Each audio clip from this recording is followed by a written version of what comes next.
UP board परीक्षा में बैठने वाले सभी परीक्षार्थियों का स्वागत करते हैं और उनके मंगलमय भविष्य की कामना करते हैं। और आज हम साइंस के कुछ इम्पॉर्टेंट क्वेश्चन आपको यूपी बोर्ड में जो अक्सर पूछे जाते हैं उन्हीं के बारे में बताने वाले हैं।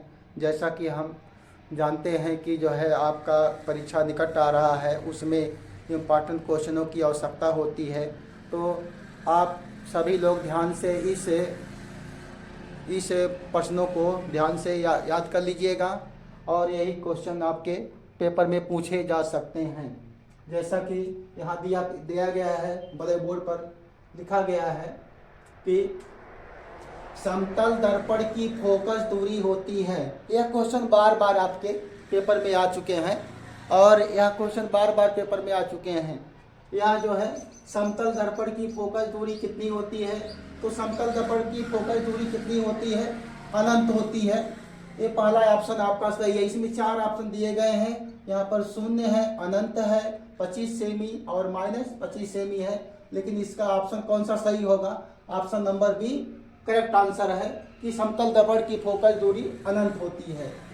इसी क्रम में मानव नेत्र के जिस भाग पर किसी वस्तु का प्रतिबिंब बनता है वह होती है, तो कार्निया, परिपारिका, पुतली, दृष्टपटल। तो मानव नेत्र के जिस भाग पर किसी वस्तु का प्रतिबिंब बनता है वह होती है दृष्टपटल। दृष्टपटल पर जो है प्रतिबिंब बनता है, इसको रेटिना भी कहा जाता है। आप अगर मान लो दृष्टपटल के स्थान पर रेटिना देता है तो रेटिना पर निशान लगा लेंगे। नेक्स्ट क्वेश्चन है, क्वेश्चन नंबर 3 है, किसी भी लेंस की क्षमता की इकाई होती है। तो लेंस की क्षमता की इकाई हम लोग जानते हैं कि होती है डायोप्टर होती है। लेकिन डायोप्टर को हम क्या करते हैं, डायोप्टर को एक दूसरा रूप में लिखते हैं कि आपका प्रति मीटर होता है। डायोप्टर क्या होता है कि किसी लेंस की क्षमता की इकाई होती है, या उसका आप मात्रक भी कह सकते हैं। नेक्स्ट क्वेश्चन है, क्वेश्चन नंबर 4 दिया गया है कि विद्युत शक्ति की इकाई होती है। विद्युत शक्ति की इकाई, इसको सामर्थ्य भी कहा जाता है। विद्युत का सामर्थ्य क्या होता है? तो सामर्थ्य इकाई सभी लोग जानते हैं कि यहाँ पर देखो दिया गया है, पहला ऑप्शन दिया गया वोल्ट, दूसरा ऑप्शन वाट, तीसरा ऑप्शन दिया गया है जूल और चौथा ऑप्शन दिया कूलाम। तो यहाँ पर इसका वाट करेक्ट आंसर होगा। विद्युत शक्ति की इकाई क्या होती है? वाट होती है। अगला क्वेश्चन नंबर 5 है, निकट दृष्टि दोष के निवारण के लिए चश्मे में कौन सा चश्मे में प्रयुक्त करना चाहिए। अर्थात जो है किसी को अगर निकट दृष्टि दोष में समस्या है तो उसको कौन से लेंस की आवश्यकता होगी, इसके बारे में है क्वेश्चन यहाँ पूछा गया है। तो यहाँ पर क्वेश्चन कहा गया है कि निकट दृष्टि दोष के निर्माण के लिए चश्मे में चश्मे में प्रयुक्त करना चाहिए। अवतल लेंस, अवतल दर्पण, उत्तल दर्पण। तो यहाँ पर अवतल लेंस का प्रयोग करना चाहिए। निकट दृष्टि दोष के लिए निर्माण के लिए कौन सा लेंस का? अवतल लेंस का प्रयोग करना चाहिए। अगला क्वेश्चन दिया गया है कि शुद्ध जल का पीएच मान कितना होता है। तो शुद्ध जल का पीएच मान आपका प्यारे बच्चों ए ऑप्शन में दिया गया 0 और दूसरा ऑप्शन दिया गया बी में दिया गया है ऑप्शन नंबर 8 और सी का ऑप्शन दिया गया है 7 और यहाँ डी पर दिया गया है 14। तो option number C correct answer है।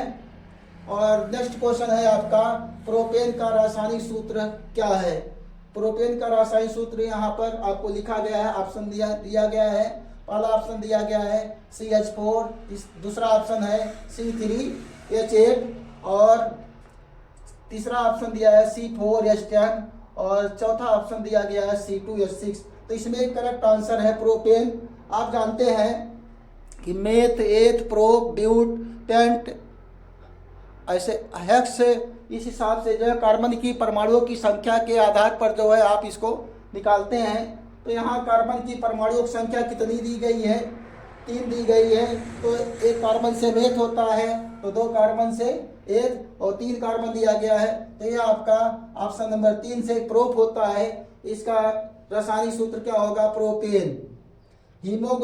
हीमोग्लोबिन महत्वपूर्ण भूमिका निभाता है। यह किसमें जो है आपका महत्वपूर्ण भूमिका निभाता है। ये श्वसन में हीमोग्लोबिन क्या करता है, श्वसन में महत्वपूर्ण भूमिका निभाता है। इस प्रकार से हमने जो है 8 प्रश्नों को यहाँ पर जो है आपको इम्पॉर्टेंट प्रश्न है, ये यूपी बोर्ड की परीक्षा में अक्सर पूछे जाते हैं, इनको जो है बताया गया जो है। नंबर आपका 9 यहाँ पर दिया गया है, कह रहा है क्वेश्चन नंबर 9 कह रहा है अम्ल से हाइड्रोजन हटाने वाली धातु है, अर्थात अम्ल से कौन सी धातु ऐसी है जो हाइड्रोजन को विस्थापित कर देती है या हटा देती है, तो वह धातु आपकी कौन सी होगी।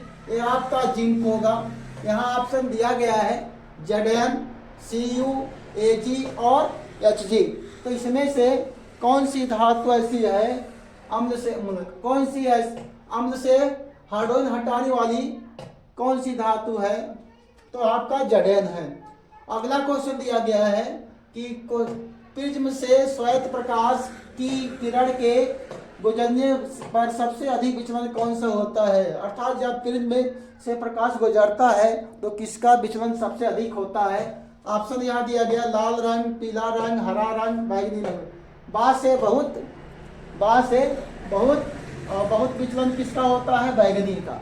बात से बहुत विचलन, बात से बैंगनी, अर्थात जो है सबसे अधिक विचलन किसका होता है, बैंगनी का होता है।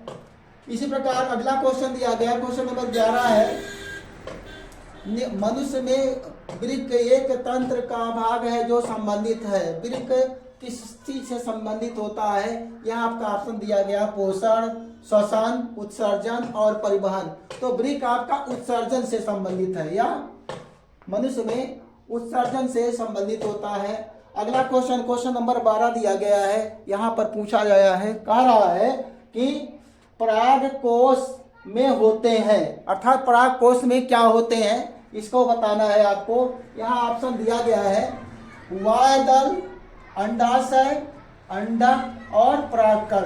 तो पराग कोश में क्या होंगे, आपके पराग कण होते हैं। प्यारे बच्चों, पराग कोश में क्या होते हैं, पराग कण होते हैं। अगला क्वेश्चन आपका क्वेश्चन नंबर 13 दिया गया है, धातु है। आपको बताना है निम्नलिखित में से कौन सी धातु है।